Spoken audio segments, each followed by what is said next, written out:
It always begins with a single dangerous idea.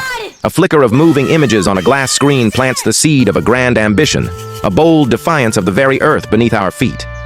But to ultimately touch the sky, one must first master the dirt.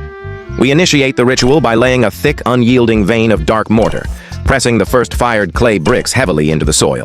This is not a mere foundation. It is a calculated perimeter.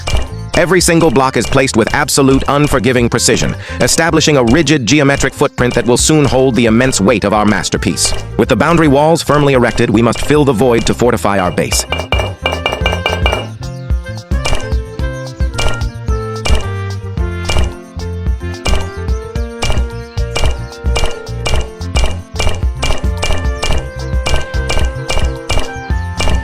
We pour coarse, dry sand into the hollows of our brickwork, scraping and leveling it with a steel spade until it mirrors the flat, undisturbed perfection of a desert floor.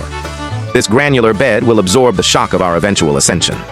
Over this smooth expanse, we lay down a vibrant green lattice, a structural matrix designed to grip the foundation and bind the earth to our architecture, ensuring the base remains utterly unbreakable under extreme physical pressure. Next comes the liquid stone. We tilt the iron bucket, allowing a thick, heavy deluge of industrial-grade cement to flood the grid.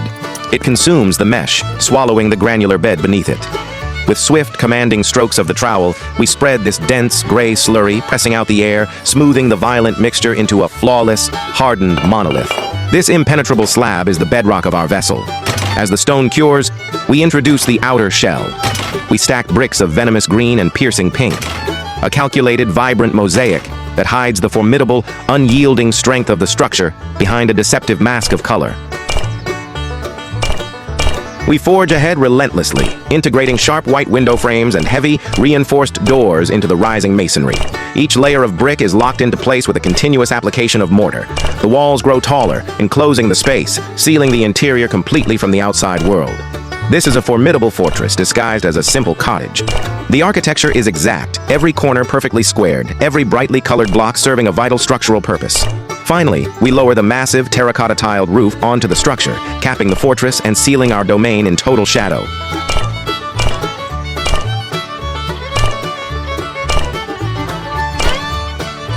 The vessel is fully constructed, but it remains heavily bound by gravity.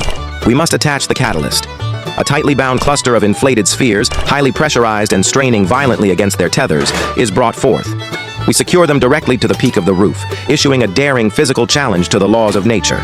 The final white barricades and ascending steps are locked into the threshold. The architect approaches, climbing the steps to claim his rightful domain. The ground slowly releases its grip. The structure shudders, breaking its earthly bonds, and begins a slow, triumphant ascent into the boundless sky. The earth has been conquered. The heavens are next.